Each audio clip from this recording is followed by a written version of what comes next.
Imagine this. You finally bought your dream car. After years of hard work and saving, you finally paid it off. It's yours.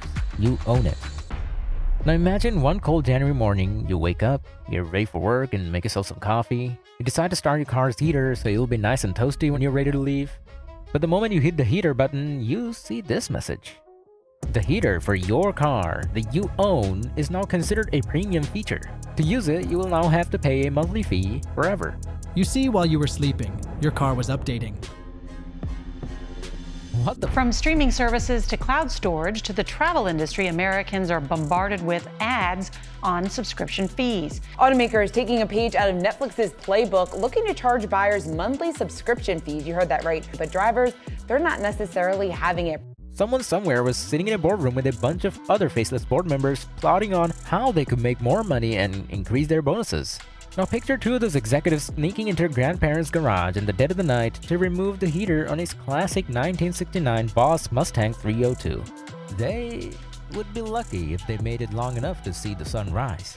So things people have paid a lot of money for are just gone. So you're just going to lose access to it forever because you never owned it in the first place.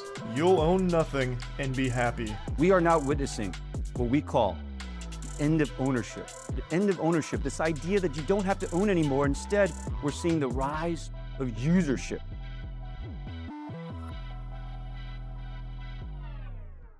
Disguised under the guise of convenience and luxury, this is how companies are taking the "you will own nothing and be happy" mindset and shoving it down our throats.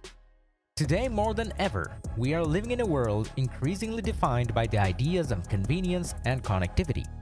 The concept of ownership is eroding with every passing day. Every phone you ever bought, game you downloaded, or software you installed that is connected to the internet, you'll never technically own. There will always be that risk that one day that company will decide to remove a feature or lock it behind a paywall. For companies, it just makes too much sense. It's literally an infinite money glitch. Before the era of subscriptions, it was straightforward. You produced a product and sold it to your customers. If you wanted to make more money, you either had to develop a new product or target a new audience. But now, with the rise of subscription modeling, companies can sell their customers a product with the strings of constant revenue attached to them. Want to open the curtains from your couch? There's an app for that. On a diet but still want to take a late night peek inside your fridge? You know, just to check on that leftover piece of cake you most definitely aren't going to get up out of bed for? There's an app for that too. Need to start your shower from your office? Aqualisa has you covered. So new shower time. So you walk up to this one and it says, hello.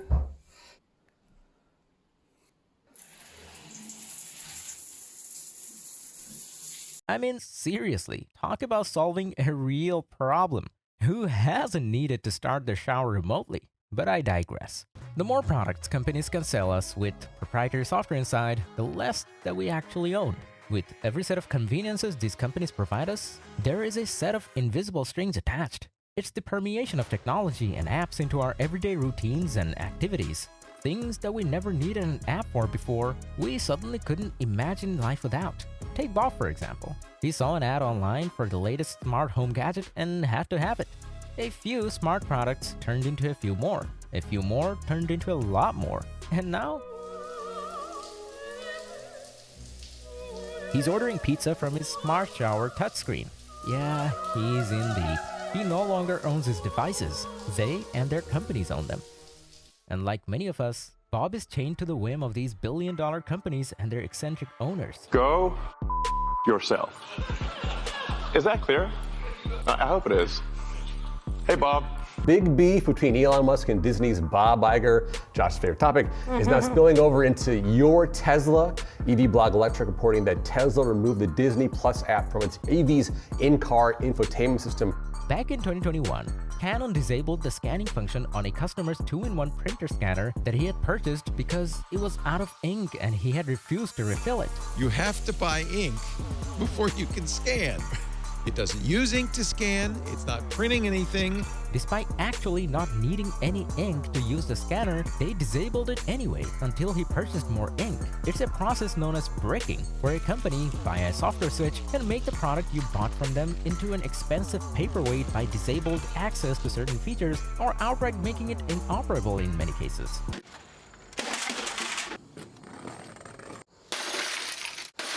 I guess that's their way of providing convenience for the customer. The issue, however, doesn't solely extend to physically owned products either. Recently, gamers have begun feeling the squeeze. Despite spending $50, $60, $70 each on their favorite titles and hundreds if not thousands of dollars on games a year, they don't technically own them. If a company goes out of business, or is bought out, or ends up deciding they want to merge with another company, then customers can end up seeing hundreds of dollars of games they've purchased suddenly vanish from their libraries. And Sony has taken it a step further, announcing you will no longer be able to watch your previously purchased content from Studio Canal, and it will be removed from your video library. Previously purchased being the keyword, and after weeks of backlash and probably threats of class action lawsuits, Sony has since reversed the decision. It's all part of a larger alarming trend known as planned obsolescence, and more particularly, programmed obsolescence. Companies like HP and Samsung have been allegedly caught intentionally disabling product functionality to force consumers to buy replacements. The global market for e-commerce subscriptions is expected to increase from $73 billion in 2021 to over $904 billion by 2026. Ford CEO Jim Farley told investors during a call that they were making hundreds of millions on software, that he expected to make 10 times that in the coming years, while General Motors reported it had made over $2 billion in 2021 from its subscription services and plans to bring in as much as $25 billion a year by 2030. Brands like Tesla and Mercedes have announced that owners of their EVs would be able to unlock more horsepower for a cool $60 a month. But here's the catch. You're not actually getting more horsepower. You are getting the horsepower already in your car that you paid for. Mercedes has essentially detuned your car and made it worse with a software switch that can be flicked on for the right price, giving you back your power. In a statement, Audi head of technical development Oliver Hoffman admitted that many car companies once sought to make more money from subscription services than actually selling new cars, though he insists that that's no longer the case. And the sudden ramp-up of once standard features becoming subscriptions are not related and just a coincidence, I guess? But don't get me wrong, there are certain businesses that make sense as a subscription model. People have no problems paying for services that provide them value, like a gym membership or a streaming service or a newsletter. They just don't want to be deceived about features that are free and later become premium, or told that if they don't comply with the company's demands, their products won't work. For future owners of the Tesla Cybertruck, they found out the hard way. Tesla quietly added a resale clause into its Cybertruck purchase TOS that basically stated that the truck you bought and paid $100,000 for and owned was not technically yours to do with what you wanted. If for some reason you decided you didn't want it and wanted to resell it within a year of purchasing it, you have to first offer it back to Tesla at a rate of cents on the dollar of what you paid for it, regardless of what the market deemed its value to be.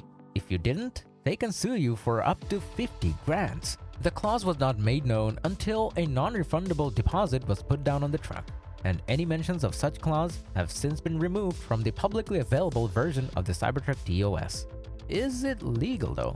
If the company physically sent people to your house to take parts of the fridge you bought back, it would be breaking and entering and theft. But with the software-based feature companies are quick to point out the 200 pages terms of service that you didn't read when you purchased your product, that on page 179 it states clear as day, you don't own anything you buy from us. They argue that the software is proprietary and therefore protected by copyright law. It's a mix of an overly broad take on copyright and lack of consumer protection laws that allow companies to make it a crime in many cases to bypass the technical system.